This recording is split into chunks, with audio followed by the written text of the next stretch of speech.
Dear students, so இப்போ இந்த academic year CBSE class 10th and 12th exam board exam 2026 எழுதுறவங்களுக்கு ஒரு happy news. So உங்களுக்கு board எக்ஸாம்க்கான date sheet வந்துருச்சு. So இப்போ இந்த வீடியோவில் நம்ம என்னென்ன பார்க்க போறோம்னா, ஸோ உங்களோட டேட் ஷீட் பத்தி பிரீஃபாக டிஸ்கஸ் பண்ண போறோம். அதே மாதிரி நம்மளோட ஆன்லைன் கிளாஸஸ்ல ஏற்கனவே சிலபஸ் கம்ப்ளீட் பண்ணிட்டு நெக்ஸ்ட் 3 months ரிவிஷன் பேட்ச் எடுக்க போறோம். அந்த ரிவிஷன் பேட்ச் எப்படி எடுக்க போறோம் அப்படின்றத பிரீஃபா பார்க்க போறோம். ஃபைனலா போர்ட்ல ஏற்கனவே உங்களுக்கு ஒரு சர்க்குலர் கொடுத்துருப்பாங்க, உங்களோட இந்த கண்டிஷன் இருந்தா மட்டும் தான் நீங்க போர்டு எக்ஸாம் அலோட் அப்படின்றது. ஸோ இந்த சர்க்குலரை பத்தி பிரீஃபா பார்க்க போறோம். ஸோ 3 things இந்த வீடியோல நம்ம பார்க்க போறோம். ஸோ ஸ்கிப் பண்ணாம பாருங்க, கண்டிப்பா இந்த வீடியோ உங்களுக்கு ரொம்ப யூஸ்ஃபுல்லா இருக்கும். Okay, so first date sheet வருவோம். ஸோ டேட் ஷீட் பாத்தீங்கன்னா class 10th and 12th, so ரெண்டுத்துக்குமே டேட் ஷீட் வந்துருச்சு. உங்களுக்கு கிளாஸ் 10th பாத்தீங்கன்னா 17th February. இப்போ இதுல ஏற்கனவே ரெண்டு ஃபேஸ் வைக்கிறன்ற மாதிரி போர்டு அனௌன்ஸ் பண்ணியிருந்தாங்க. அது இந்த டேட் ஷீட்ல உங்களுக்கு பார்க்கும்போது ஃபைனலைஸ் ஆயிடுச்சு. ஓகே, ஸோ இது எல்லாமே நம்ம டேட் ஷீட்ல இருந்து எடுத்து ஒன் பை ஒன் எல்லா டேட்டும் நான் எடுத்து தனித்தனியா எடுத்து ஃபைனலைஸ் பண்ணி போட்டிருக்கேன். ஸோ இது எதுவுமே ஃபேக் டேட்டாஸ் தான் கிடையாது. பர்ஃபெக்ட் டேட்டாஸ் இங்க பிடிஎஃப்ல என்ன இருக்கோ அந்த டேட்ஸ் தான் கொடுத்துருக்கேன். ஓகே, ஸோ 17th February உங்களுக்கு மேக்ஸ் ஆரம்பிக்குது, போத் ஸ்டாண்டர்ட் அண்ட் பேசிக்ஸ். அடுத்து 21st February English, 24th February உங்களுக்கு Tamil, 25th February science, and 2nd March வந்து உங்களுக்கு ஹிந்தி வருது, 7th March வந்து சோசியல் சயின்ஸ். ஸோ இது எல்லாமே உங்களுக்கு ஃபேஸ் ஒன். ஃபர்ஸ்ட் எடுத்தோம்னே நீங்க February to March எழுத போகுது. இதுலயே அனதர் ஒன் எக்ஸாம் வைக்கிறேன், ஃபேஸ் 2 வைக்கிறேன்னு சொல்லியிருந்தேன், அதுக்கான டேட்டும் பக்கத்துலேயே கொடுத்துருக்க பாருங்க. 15th May maths and 26th May language சப்ஜெக்ட்னு கொடுத்துருக்காங்க. அது இங்கிலீஷாவும் இருக்கலாம், தமிழாவும் இருக்கலாம். அதே 30th Mayவும் இங்கிலீஷ் ஆர் தமிழ் இருக்கலாம். அடுத்து 19th May பாத்தீங்கன்னா உங்களுக்கு science, 22nd May social science. So இது வந்து ஃபேஸ் 2. ஓகே, அடுத்து கிளாஸ் 12th பாத்தீங்க அப்படின்னா 18th February physical education, 20th February physics வருது, 28th February கெமிஸ்ட்ரி, அடுத்து 9th March maths, 12th March English, 27th March biology, 25th March வந்து computer science. இதே applied maths எடுத்தவங்களுக்கு 9th March வந்து applied maths வருது, 18th March வந்து economics, 28th March வந்து உங்களுக்கு அக்கௌண்ட்ஸ் இருக்கு. ஸோ இதுதான் இந்த டேட் ஷீட் இப்போ டென்டேட்டிவா போர்டில் நேற்று ரிலீஸ் பண்ண டேட் ஷீட். ஓகே, ஸோ இப்போ அடுத்து நம்மளோட கிளாஸஸோட ஆன்லைன் கிளாஸஸ் இப்போ சிலபஸ் கம்ப்ளீட் பண்ணிட்டோம். அடுத்த நெக்ஸ்ட் வீக்ல இருந்து ரிவிஷன் பேட்ச் ஆரம்பிக்க போறோம். இந்த ரிவிஷன் பேட்ச்ல என்னென்ன பார்க்க போறோம் அப்படின்றத பிரீஃபா சொல்றேன். இது முடிச்சுட்டு அதுக்கப்புறம் இன்னொரு சர்க்குலர் போர்ட்ல இருந்து ரிலீஸ் பண்ணிருக்காங்க, அதை பத்தி டிஸ்கஸ் பண்ணலாம். ஓகே, ஸோ இப்போ நம்மளோட ஆன்லைன் கிளாஸஸ் 10th இருக்கட்டும் 12th இருக்கட்டும், இப்போ ரிவிஷன் பேட்ச் நான் இப்போ சொல்றபடி தான் பிளான் பண்ணி எடுத்து போறோம். ஸோ நெக்ஸ்ட் 3 months இப்போ இந்த ரிவிஷன் பேட்ச் உங்களுக்கு கண்டிப்பா ரொம்ப எஃபெக்டிவா இருக்கும். ஸோ இப்போ என்ன பண்ண போறோம் அப்படின்னா, so that means for example இப்போ twenty nine September 29th to December 15th. Okay, so December 15th வரைக்கும் உங்களுக்கு first revision. Okay, so first revision இதெல்லாம் ஸ்டார்ட் பண்ண போறோம். அடுத்து டிசம்பர் 16th, இது both for 10th and 12th, ரெண்டு பேருக்குமே இதே பிளான் தான். ஸோ 10th அண்ட் 12th ரெண்டு பேருக்குமே இதே பிளான் தான் நடக்க போகுது. So December 16th to December 13th. Okay, so இது செகண்ட் ரிவிஷன். ஓகே, அடுத்து லாஸ்ட் பாத்தீங்க அப்படின்னா ஜான்வரி மந்த். ஓகே, ஸோ ஜான்வரியில ஃபுல்லாவே sample question paper, board exam எப்படி எழுதுறீங்களோ 80 மார்க்ஸ். ஸோ செகண்ட் ரிவிஷன்லயும் நீங்க எத்தனை மார்க்ஸ் எக்ஸாம் எழுத போறீங்கன்னா 80 மார்க்ஸ் எழுத போறீங்க. ஃபர்ஸ்ட் ரிவிஷன்ல மட்டும் நீங்க எழுத போறது 40 மார்க்ஸ் எழுத போறீங்க. ஓகே, ஸோ மொத்தம் 3 ரிவிஷனா பிரிச்சிருக்கும். ஸோ இப்போ ஃபர்ஸ்ட் ரிவிஷன் நமக்கு செப்டம்பர் 29th இருந்து டில் டிசம்பர் 15th வரைக்கும் கிட்டத்தட்ட 2.5 months இருக்கு. இப்போ 2.5 months இந்த ஃபர்ஸ்ட் ரிவிஷன்ல என்ன பார்க்க போறோம் அப்படின்னா, வீக்லி 5 days நமக்கு கிளாஸஸ் இருக்கும். ஃபார் 10th இருந்தீங்க அப்படின்னா ஒரே ஒரு பேட்ச் தான், 8 PM டு 9 PM. இதே ஃபார் 12th இருந்தீங்க அப்படின்னா 9:05 PM to 10:05 PM, or another one பேட்சும் இருக்கு, 6 AM டு 7 AM, ரெண்டு பேட்ச் இருக்கு. ஓகே, ஸோ இப்போ என்ன பார்க்க போறோம் ஃபர்ஸ்ட் ரிவிஷன்ல அப்படின்னா, எவ்ரி வீக் ஒரு ஒரு சாப்டர் நம்ம பார்க்க போறோம்.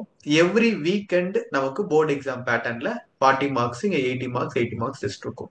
இப்போ ஒரு வாரத்துல ஒரு சாப்டர் நம்ம என்ன கம்ப்ளீட் பண்ண போறோம், என்ன முடிக்க முடியும் அப்படின்னு பாத்தீங்கன்னா, வாரம் ஃபர்ஸ்ட் 2 days என்சிஆர்டியோட கான்செப்ட், அதில் இருக்கிற இம்பார்ட்டன்ட் கொஸ்டின், ஸ்டூடெண்ட்ஸ் இருக்கிற டவுட் கொஸ்டின்ஸ், இது ஃபர்ஸ்ட் 2 days பாக்குற மாதிரி இருக்கும்.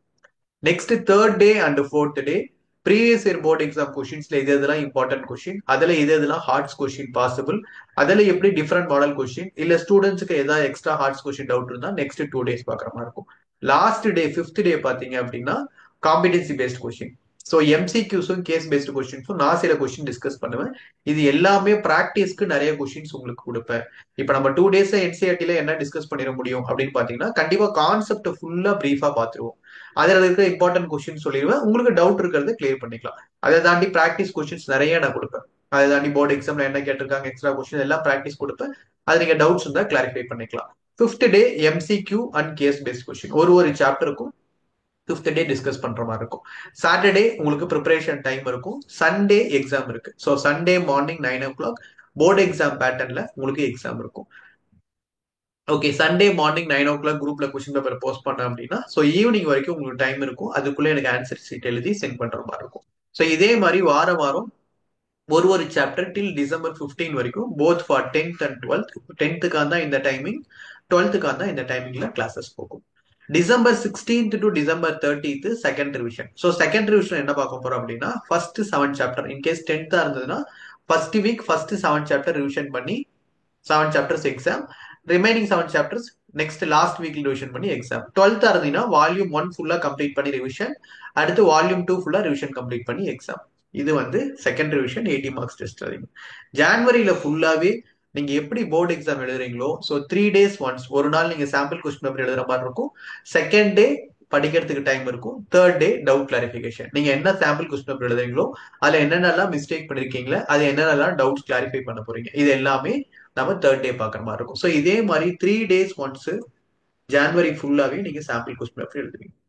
ஓகே, ஸோ அந்த ப்ராக்டிகல் டேஸ் போக பொங்கல் ஹாலிடேஸ் போக ரிமைனிங் எல்லாமே ஜான்வரி மந்த்ல நீங்க சாம்பிள் கொஸ்டின் பேப்பர் இதுல கம்ப்ளீட் பண்ற மாதிரி இருக்கும். ஸோ இதுதான் நெக்ஸ்ட் 3.5 months உங்களுக்கு ஒரு பக்கா பிளான். செப்டம்பர் 29ல இருந்து டில் டிசம்பர் அண்ட் ஜான்வரி வரைக்கும் உங்களுக்கு அக்டோபர் நவம்பர் டிசம்பர் ஜான்வரி.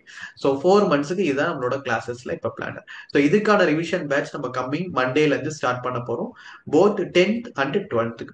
இதோட கிளாஸஸ் இப்போ ரீசெண்டா ஸ்டார்ட் பண்ணது கிடையாது. என்னோட கிளாஸஸ் என்னோட யூடியூப் சேனல் நீங்க நிறைய பார்த்திருப்பீங்க. நான் என்னோடது ஆன்லைன் கிளாஸஸ் மட்டும் 8 years பண்ணிட்டு இருக்கேன், நிறைய ஸ்கூல் ஸ்டூடெண்ட்ஸ் தமிழ்நாடு முழுக்க.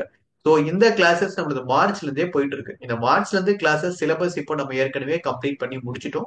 இப்போ நம்ம என்ன பண்ண போறோம்னா ரிவிஷன் பேட்ச் ஸ்டார்ட் பண்ணியாச்சு. அந்த ரிவிஷன் பேட்சுக்கான ஷெட்யூல் தான் இது. இது ஒரு கிளாஸஸ்க்கும் செப்பரேட் வாட்ஸ்அப் குரூப் கிரியேட் பண்ணி வேற ஸ்கூல் ஸ்டூடெண்ட்ஸ் கம்பைன் பண்ணி ஒரு பேட்சுக்கும் லிமிடெட் ஸ்டூடெண்ட்ஸ் வச்சு நம்ம கிளாஸஸ் பக்காவா பிளான் பண்ணி எடுத்து போயிட்டு இருக்கோம். ஓகே, ஸோ இதெல்லாம் நீங்க இன்ட்ரெஸ்டா இருக்கீங்க அப்படின்னா ஸோ இதான் என்னோட நம்பர் 8610684838. ஸோ இதுக்கு நீங்க வாட்ஸ்அப் அனுப்பியோ இல்ல எனக்கு மார்னிங் டைம்ல நீங்க ஈவினிங் டைம்ல 5 to 10 ஃபுல்லாவே 10th 12th பேட்ச் எல்லாம் கிளாஸஸ் வைப்பேன். மார்னிங் டைம்ல எனக்கு கால் பண்ணீங்கன்னா உங்களுக்கு என்ன டவுட்ஸ் இருந்தாலும் கிளாரிஃபை பண்ற மாதிரி இருக்கும். இது ரிவிஷன் பேட்ச்க்கான ஷெட்யூல். இது நீங்களே ப்ரிப்பேர் பண்ற மாதிரி இருந்தாலும் என்னோட யூடியூப் சேனல்லே உங்களுக்கு 9th to 12th வீடியோஸ் உங்களுக்கு சப்போர்ட்டிங் மெட்டீரியல்ஸ் இருக்கும். பட் இதுல நம்ம நிறைய extra questions, hearts question, exams, doubt clarification இது எல்லாமே நம்ம இதுல பாக்குற மாதிரி இருக்கும். சரிங்களா? இப்ப தேர்ட் சர்க்குலர் ஒண்ணு பார்க்கலாம்னு சொல்லியிருந்தேன். அது மூணாவது சர்க்குலர் என்னன்னு பாத்தீங்க அப்படின்னா போர்டு எக்ஸாம்ல சில கண்டிஷன் சொல்லியிருக்காங்க. ஸோ இந்த மாதிரிலாம் இருக்கணும் கிரைட்டீரியா அப்படின்ற சில விஷயம் சொல்லியிருக்காங்க. So class 9th and 11th இருந்தாலும் கிளாஸ் 10th அண்ட் 12th இருந்தாலும் கண்டிப்பா உங்களுக்கு என்னது ஒரு 2 years program to become eligible for appearing the examination. Okay, so இப்போ இங்க என்ன சொல்றாங்கன்னு பாருங்க. ஓகே, 9th இருந்தாலும் 9th 10th செப்பரேட்டா ஃபுல்லா முடிக்கிற மாதிரி இருக்கும். அதே மாதிரி 11th 12th இது செப்பரேட்டா 2 year ப்ரோக்ராம். இது எல்லா சப்ஜெக்ட்ஸும் நீ 9thலயும் ஃபுல்லா படிக்கணும், 10thலயும் ஃபுல்லா படிக்கணும். பட் 9thல வர சப்ஜெக்ட்ஸ் உங்களுக்கு அதை பேஸ் பண்ணி போர்டு எக்ஸாம் இருக்காது. பட் ரெண்டுமே நம்ம ஃபுல்லா படிக்கணும். 9thோட கான்செப்ட் ஃபுல்லா கம்ப்ளீட் பண்ணும், 10th ஃபுல்லா கம்ப்ளீட் பண்ணும். Accordingly all subject should have been studied for 2 years by a student to become eligible for appearing in the examination. So 9thோட சப்ஜெக்ட் எல்லாமே படிக்கணும், 10thம் எல்லாமே படிக்கணும், அப்பதான் எக்ஸாம் அலோட். 11th ஃபுல்லா படிக்கணும், 12th ஃபுல்லா படிக்கணும், அப்புறம் தான் எக்ஸாம் அலோட். இது ஃபர்ஸ்ட். அதே மாதிரி 75% அட்டெண்டன்ஸ் கண்டிப்பா இருக்கணும். செகண்ட். தேர்ட் இன்டர்னல் அசஸ்மெண்ட் கண்டிப்பா கம்பல்சரின்னு சொல்றாங்க. இது ஒரு 2 years லாங் ப்ராசஸ். அந்த ஸ்டூடெண்ட் இன்கேஸ் கிளாஸஸ் ஸ்கூலுக்கு ஒழுங்கா வராம இருந்தாலோ இல்ல இன்டர்னல் அசஸ் இல்ல அப்படின்னா அவங்களுக்கு எக்ஸாம்ஸ் எழுத அலோட் கிடையாது. இன்டர்னல் அசஸ்மெண்ட் இல்லை அப்படின்னா அவங்க எசென்ஷியல் ரிப்பீட் கேட்டகரியில திருப்பி எழுதுற மாதிரி தான் இருக்கும். ஸோ கம்பல்சரி இன்டர்னல் அசஸ்மெண்ட் இருக்கணும் அப்படின்னு சொல்றாங்க. அதே மாதிரி அடிஷனல் சப்ஜெக்ட் கொடுக்குறாங்க. போர்டில் வந்து 10th அடிஷனல் சப்ஜெக்ட் கொடுத்துருக்காங்க, 12th அடிஷனல் சப்ஜெக்ட். 10th பாத்தீங்கன்னா 2 சப்ஜெக்ட், 12th வந்து ஒரு அடிஷனல் சப்ஜெக்ட். அந்த அடிஷனல் சப்ஜெக்ட்ன்றது ஸ்கூலோட வில்லிங் கரெக்டா அவங்களே ப்ரிஃபர் பண்ணி கொடுத்துருப்பாங்க. அதை நீங்க கன்ஃபியூஸ் பண்ணிக்க தேவையில்லை. ஸோ ஸ்கூல்லேயே உங்களுக்கு பிகினிங் ஆஃப் த அகடமிக் இயர்லயே 5 சப்ஜெக்ட் கூட அடிஷனல் சப்ஜெக்ட் என்ன அப்படின்றது சொல்லுவாங்க. 12th இருந்தாலும் பிகினிங்கே சொல்லிடுவாங்க. அடுத்து if school has not permission for CBSE to offer anything, do not have teachers. In case அந்த particular ஸ்கூல்ல ஃபெசிலிட்டேட்டட் லேப் இல்ல, அந்த பர்டிகுலர் டீச்சர்ஸ் இல்ல அப்படின்னா அந்த ஸ்கூல் ஸ்டூடெண்ட்ஸ் எக்ஸாம்ஸ் எழுத அலோவ் பண்ண மாட்டோம். இன்கேஸ் இப்ப லேபோ அந்த பர்டிகுலர் டீச்சர்ஸ் ஏதோ ஸ்பெசிஃபிக் டீச்சர்ஸ் இல்ல, அதே மாதிரி சப்ஜெக்ட்ஸ் மெயின் சப்ஜெக்டோ அடிஷனல் சப்ஜெக்டோ அந்த இடத்துல இல்ல அப்படின்னா அந்த பர்டிகுலர் இடத்துல உங்களுக்கு எக்ஸாம்க்கு அலோட் இல்ல அப்படின்னு சொல்றாங்க. Okay, if a school not taken permission from CBSE to offer any subject. Okay, affiliated ஸ்கூலா இருந்தாலும் அந்த ஸ்கூல் வந்து சிபிஎஸ்இல இருந்து இந்த சப்ஜெக்ட் அப்படியே ஆஃபர் பண்றோம் அப்படின்னு சொல்லாம நம்ம எதுவும் என்ன பண்ண முடியாது, பர்மிஷன் கொடுக்க முடியாது அப்படின்றாங்க. அதே மாதிரி ரெகுலர் ஸ்டூடெண்ட்ஸ் வந்து அடிஷனல் சப்ஜெக்ட்ல ப்ரீவியஸ் இயராவே கம்பார்ட்மெண்ட் ஒரு எசென்ஷியல் ரிப்பீட் கேட்டகரியில் இருந்தாங்கன்னா அவங்க திருப்பி எதில் வருவாங்க, பிரைவேட் கேண்டிடேட் தான் வருவாங்க, ரெகுலர் பேட்ச்ல வர மாட்டாங்க. இந்த கண்டிஷன்ல அவங்க சாட்டிஸ்ஃபை ஆகல அப்படின்னா ஸோ உங்களுக்கு போர்டு எக்ஸாமுக்கு அலோட் இல்லை அப்படின்றது ஏற்கனவே கிரைட்டீரியா கொடுத்துருக்காங்க. ஸோ இன்னும் உங்களுக்கு கரெக்டா 3 months இருக்கு. அது என்னோட ஆன்லைன் கிளாஸஸ் வந்தாலும் சரி, இல்லை இண்டிவிஜுவலா நீங்களே பிளான் பண்ணி படிச்சாலும் சரி, இல்ல பக்கத்துல நியர்பை டியூஷன்ஸ் போனாலும் சரி, ஸோ கிளியரா பிளான் பண்ணி எப்படி ப்ரிப்பேர் பண்ணணும், எப்படி படிக்கணும்ன்றத பிளான் பண்ணி நல்லா படிங்க. All the best. Thank you students.